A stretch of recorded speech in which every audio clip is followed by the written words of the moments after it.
हे भगवंता नारायणा, आमच्या राष्ट्राच्या उद्धाराकरिता ज्या दिव्य पुण्य विभूती राष्ट्रासाठी त्याग व बलिदान केलेले राष्ट्रपुरुष व नेते आज अहोर्निश सतत आहेत, त्यांच्या उपदेशाप्रमाणे व आज्ञेप्रमाणे आम्हा सर्वांकडून यथोचित वर्तन घडते. नागरिक म्हणून आमच्या हातून घडलेल्या पातकांची व प्रमादांची या क्षणापासून तरी पुनरावृत्ती न होवो.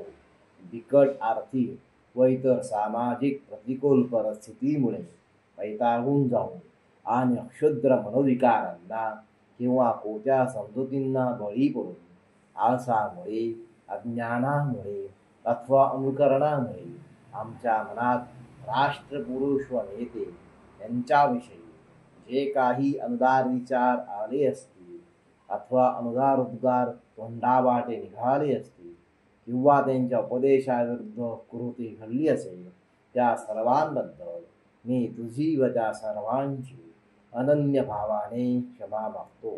आमच्या राष्ट्रात सदैव सुख, शांती, समाधान व नागरिकांमध्ये परस्परांविषयी जिव्हाळ्याचे प्रेम व भरपूर आनंद ही नित्य वास करो. तसेच आमच्या देशाविषयीची अचल निष्ठा आमचे पेठे प्रत्येकाचे अंतःकरणात सदैव जागृत राहो. आमच्या भावी आयुष्यात आमच्या हातून त्यांनी योजलेले राष्ट्र उभारणीचे महत् कार्य अत्यंत उत्साहाने आणि यशस्वीरित्या पार पडो व इतरही अनेक सामाजिक सत्कृत्ये प्रत्यही घडत राहो.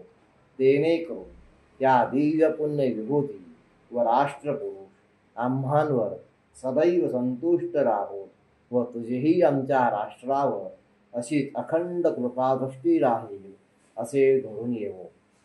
हे प्रभो, आमच्या देशातील सर्व नागरिकांना राष्ट्राप्रित्यर्थचे कर्तव्य कर्म अहोरात्र पाळण्याची सुबुद्धी दे.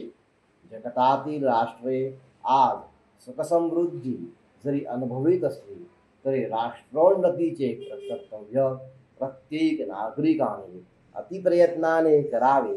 अशा तऱ्हेच्या तुझ्या नित्यसिद्ध वाचेने तू जगाला जो धडा घालून दिला आहेस त्याला अनुसरून व राष्ट्रासाठी बलिदान केलेल्या वीर पुरुषांच्या उपकाराची फेड आमच्या हातून अपकाराने न होईल अशीच बुद्धी हे दयाघना देशातील सर्व व्यक्तींना तू दे.